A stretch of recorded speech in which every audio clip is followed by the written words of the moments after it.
Manga-Waido. My name is Satoshi Sudo. I'm an ordinary office worker. My father passed away 3 years ago. I've been living with my mother since then, in this 30-year-old house. Don't worry about me. Just find a nice girl. You should get married and move out of here. Oh, Mom, stop worrying about stuff like that. My mother hasn't been doing great since my father passed away. She keeps getting sick. I could never abandon my mother, so I plan on staying here with her for a while. Okay, I'm off. Yep, see you later. Marone, take care of Mom while I'm gone. Woof. I love this dog. She's another reason I'm staying here. I'm not ready to get married anyways, and I'm enjoying working at the moment. I'm satisfied with where I am now. My life may seem boring and ordinary, but I loved it. However, it didn't stay boring for long. Huh? What the heck? That day, when I got home, the garden was a mess. Was the neighbor's kid. He came in and started kicking a soccer ball. Soccer? Why here? Did he do anything to you? No, but when I tried to tell him to stop, he glared at me and told me to shut up. I was terrified. My mother told me the boy came in from the crack in the wall. That weekend, I went to the home improvement store to buy some materials to fix the wall. I've never met the boy before, and I'm hoping I'll never have to see him as long as I can keep him out. However, the boy surprised me. I never expected him to go that far. The doorbell rang on Sunday morning, so I went to answer the door. A boy about 10 or 11 was standing outside with a woman, probably his mother. Why did you fix the wall? What? I can't get in anymore. Break the wall again. So, you're the kid that broke into our yard?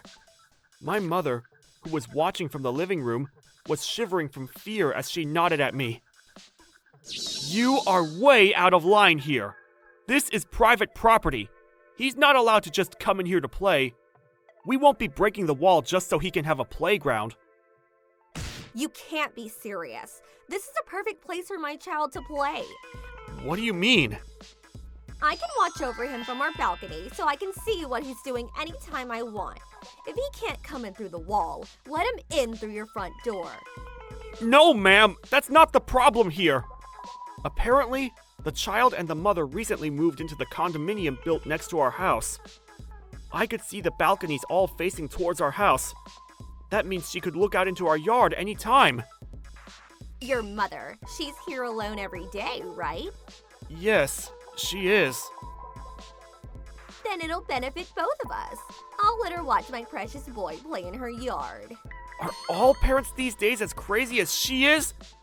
I've heard stories of these cuckoo parents, but this is the first time meeting one. I can't seem to get through to her.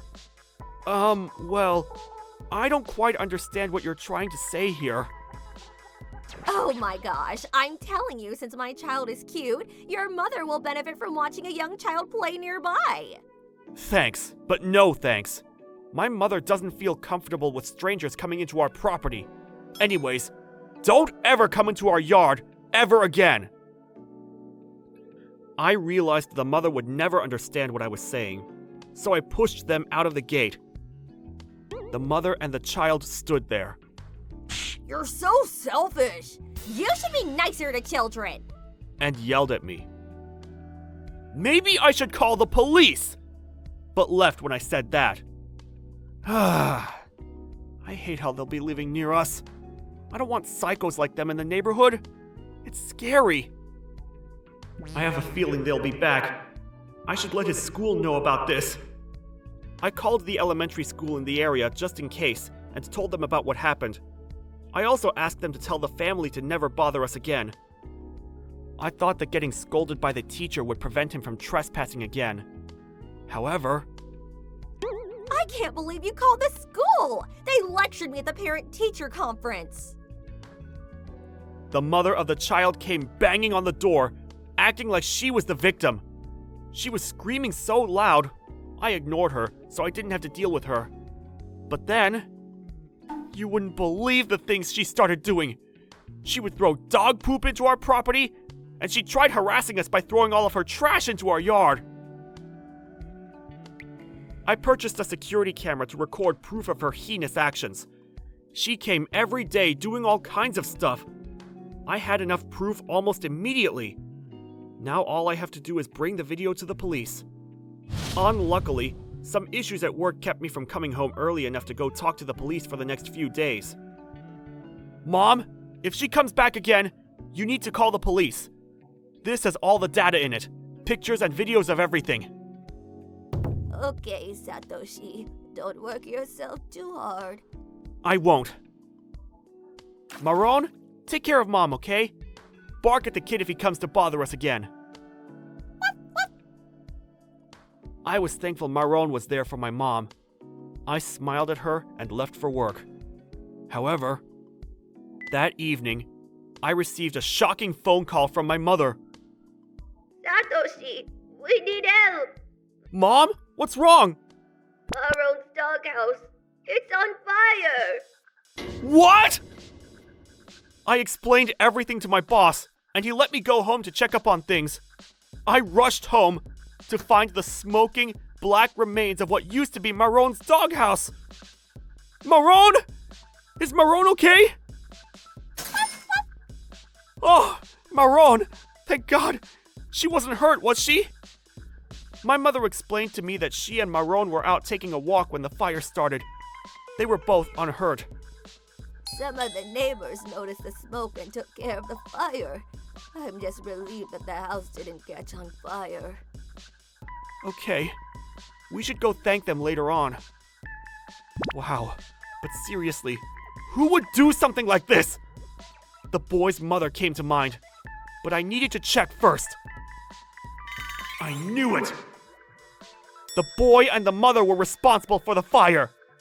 The camera caught footage of the boy running around with fireworks, and his mother was laughing as she watched him run around the yard. They've gone too far!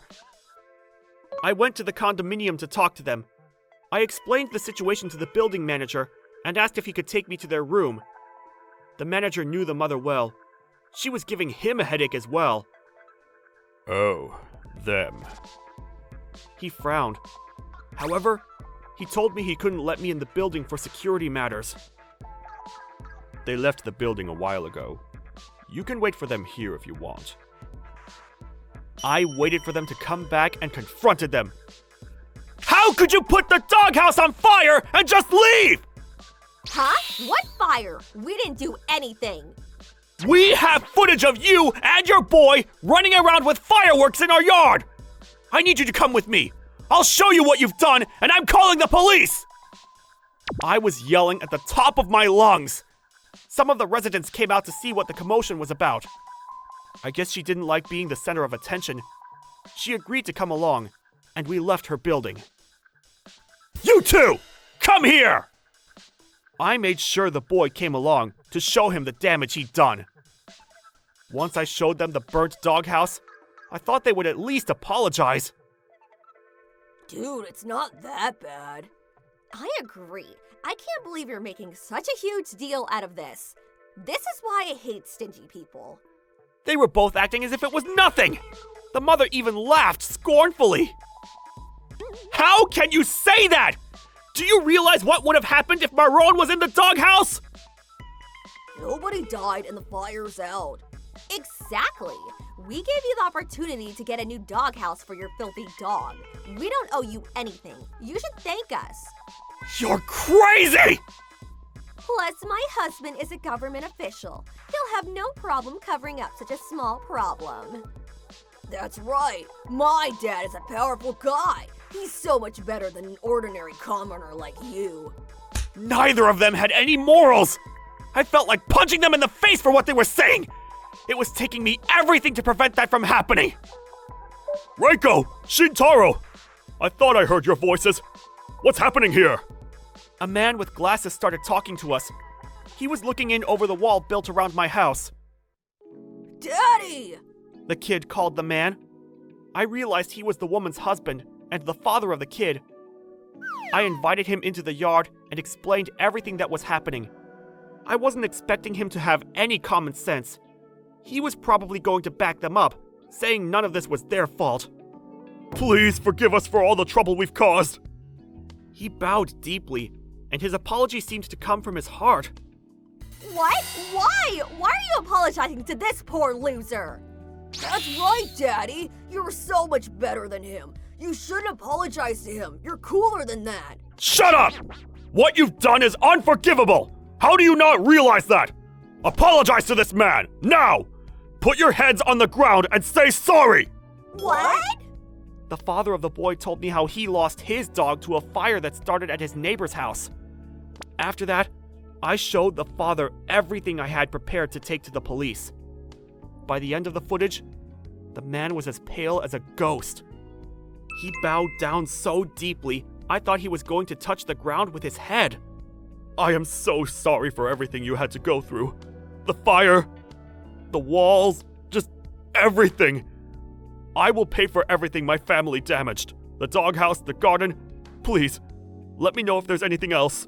Oh, come on! There's no need to apologize. He's just a stingy man who kicked out our precious child. He's not stingy! You're the one who broke the law! Trespassing and damaging property while at it is a crime! You are the wife of a government official! How can you be so reckless? I never want to see your face again! I can't live with you anymore! I just can't! What? This is all my fault. I neglected my family because of my work. I was never home.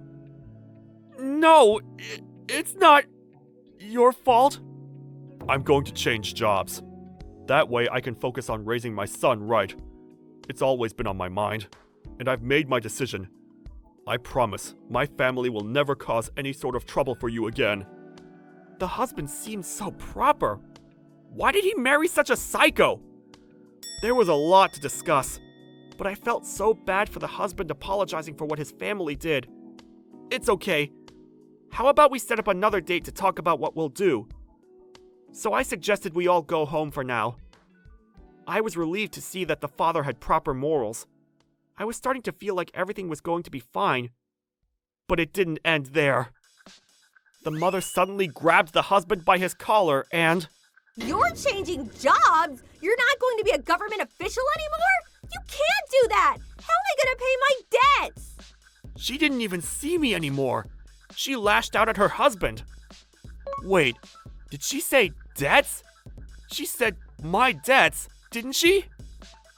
The mother realized what she just said, and she covered her mouth, as if that fixes anything. What debts, Reiko?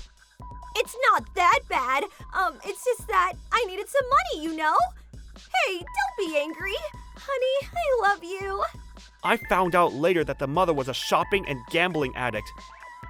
She used up all the money in the house, and she was borrowing money from her relatives. We're divorced now. She's at her relative's place working day and night to pay back all the money she borrowed from them. They live on an island, so she won't bother you ever again. I'm at a new job now. I love coming home early to see this guy every day. I'll make sure to teach him well. My parents are helping out a lot. Shintaro, isn't there something you need to say? I'm sorry for doing all those bad things. I won't do them ever again. I felt bad watching them walk away. The father looked so tired. But I knew the kid was better off living with the father. He would never turn out to be a proper person if the mother raised him. Come here, Maron! We've received the money. Let's go buy you something good to eat. Mom, let's go shopping. We can go buy some new flowers for the garden. Okay, I was thinking of hibiscuses since it's warm now. Great! Let's get going then. The crazy mother and child were gone, and our lives were finally peaceful again. The house we live in may be old, but it's filled with memories. It holds a big place in our hearts. I would like to live here as long as possible. I hope my dad in heaven helps us protect our house from crazy neighbors from now on.